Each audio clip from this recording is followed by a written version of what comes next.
Good morning. Hello, my name is Ralf Friedrichs. I am an author, an addiction recovery coach, a life coach, and the host of this show, Take Your Life Back Today show. Also on iHeartRadio, iTunes, and Google Music, you can hear the radio version of this. Let's talk about the top 10 survival tips for loving an addicted person. Number one is to come face to face with reality, my friends. Learning how to deal with reality is the most important first step in surviving when you love an addicted person. Although it may seem easier to stay in the fantasy space where you can continue to believe that things are going magically better, there is no such magic. Things will not get better just because you wish they would, my friends. Coming face to face with reality means accepting the parts of your life that are out of control as a result of loving someone who is engaging in addictive behaviors. These addictions can include mind-altering substances such as drugs and alcohol, as well as mood-altering addictions such as eating disorders, compulsive overspending, smoking, being glued to internet gambling, or codependency in relationships, also drugs and alcohol.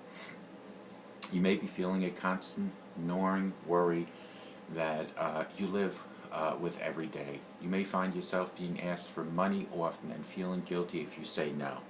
Perhaps you are watching everything you say and do in order to keep peace in your home and not make an addict angry.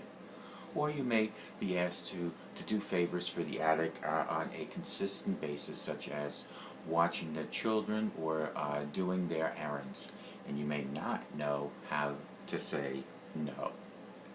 Whatever your particular situation is, acceptance of what you are dealing with is your life is the first survival tip for loving an addicted person, and that can be even more than just drugs and alcohol. Number two is to discover how to love an addicted person and still stay healthy.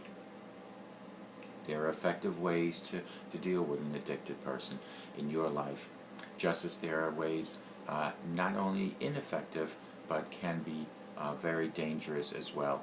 Learning to separate between them can save you a lot of time and can also produce much healthier results for you and your addicted loved one. My friends, for an example, learning how to set and maintain appropriate boundaries is a very important skill. You may need to explore the reasons why you have a problem why they have a problem, and then learn some assertiveness techniques that will help you say yes when you mean yes and no when you mean no. Another way to keep yourself healthy while caring about an addicted person is to make sure that you are looking after your own life and keeping a good balance with such things as work or volunteering, supportive friendships, fitness, and good nutrition, and time for the fun activities that you enjoy most on a daily basis. Choose to practice the healthier ways of loving your addicted person. Number three is you cannot control or fix another person, so stop trying. The only person you have any control of is yourself. You do not control over anything that addicted person does.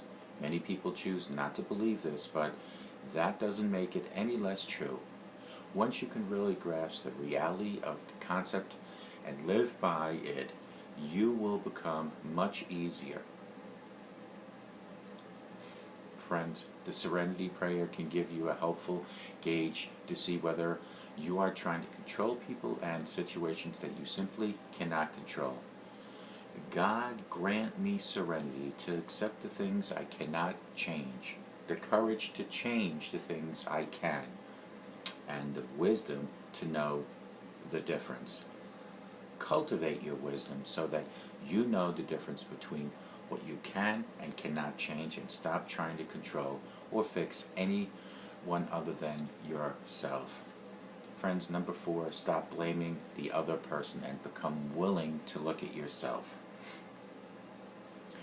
As easy and tempting as it may be for you to blame the addict in your life for your struggles and your suffering, there is actually more value in exploring what you may be contributing to the situation yourself, since that is the only thing that you can really do anything about. It's yourself and your situation.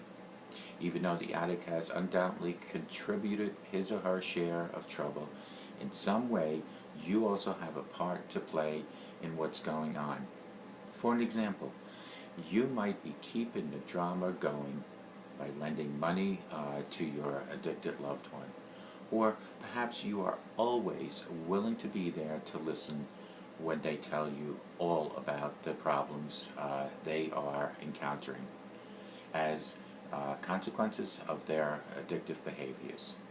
These kinds of actions on your part will not help your loved one in the long run. It is your responsibility to recognize and own your unhelpful behaviors and to get professional help in doing this if necessary. Understanding why you choose to behave in the unhealthy ways is the key to making a change. Become courageous enough to be willing to look at yourself, my friends. Number 5 is learn the difference between helping and enabling. Just like most people, you might think that you need to help your addicted loved one. You probably fear that if you don't provide help, he or she will end up in a worse predicament. When you try to help addicts by giving them money, allowing them to stay in your home, buying food for them on a regular basis, driving them places, or going back on the healthy boundaries you have already set with them, you are actually engaging in rescuing behaviors that are not really helpful. Another term for this kind of unhealthy helping is enabling. When you can, be as truthful as possible with yourself about your own enabling behaviors, you can make a difference and make different choices. This will lead to healthier changes in your addicted loved one, as well as, for an example, you might decide to tell the addict in your life that you will no longer listen to them complain about their lives. However, you can let them know that you are very willing to be there for them as soon as they are ready to work on resolving their issues. Once you stop your enabling behaviors, you can then begin to truly help your loved one. Friends, 6, don't give in to manipulation. It has been said that the least favorite word for an addict is to hear the word no. When addicts are not ready to change, they become master manipulators in order to keep the addiction going. Their fear of stopping is so great that they will do just about anything to keep from having to be honest with themselves. Some of these manipulations include lying, cheating, blaming, raging, guilt-tripping, and others, as well as becoming depressed or developing other kinds of emotional or physical illnesses. The more you allow yourself to be manipulated by the addict, the more manipulative the addict is likely to become. When you hold your ground and refuse to give in to their unreasonable demands, they will eventually realize that they are not going to get their way. Saying no is an important first step towards change. If you, as well as for the addict, it is very important for you to do that. 7 is to ask yourself the magic question. It is important to understand that you might be just as addicted to your enabling behaviors as the addict is in your life is to his or her manipulations.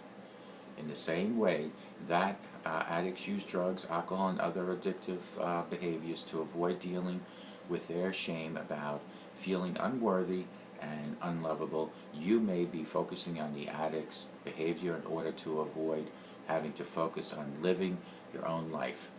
Your enabling behaviors toward the addict may be helping to keep you busy and to fill up your life so that you don't have to see how lonely and empty you are feeling inside each and every day. Ask yourself the question, how would my life be different or better if I wasn't consumed by behaviors that enable my loved one? Allow yourself to answer honestly and to be aware of any feelings that come up. Although it may be scary to think about giving up behaviors that have formed your comfort zone, it may be even more scary for you to think about continuing them. Number 8 is to know that self-care does not equal selfishness. Too many people get these two ideas confused. They think that if they practice healthy self-care and put themselves first, they are being selfish.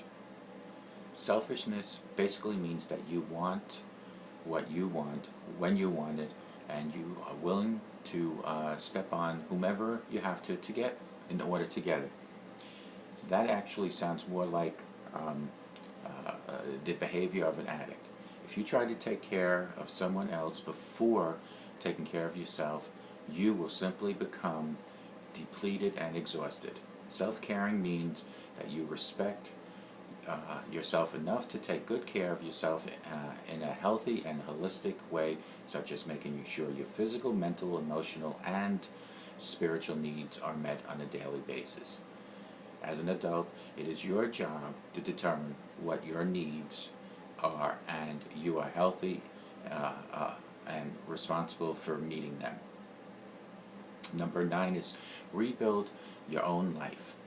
Friends, the best way to come out of your own addictive behaviors, such as enabling and people-pleasing, is to focus on your own life. If your life seems empty in any area, such as careers, relationships, or self-care, begin to rebuild your life by exploring the kinds of things that might fulfill you. Would you like to make a career change or go back to school? Perhaps you would like to develop different hobbies or activities that would help you meet new people. Building your life so that you feel greater sense of happiness and self-fulfillment is your most important overall responsibilities. Enjoy. Number 10, don't wait until the situation is really bad. Reach out for help right now, today. When those who love people with any type of addictive behavior finally reach out for help, they have usually been dealing with their situation for a very long time.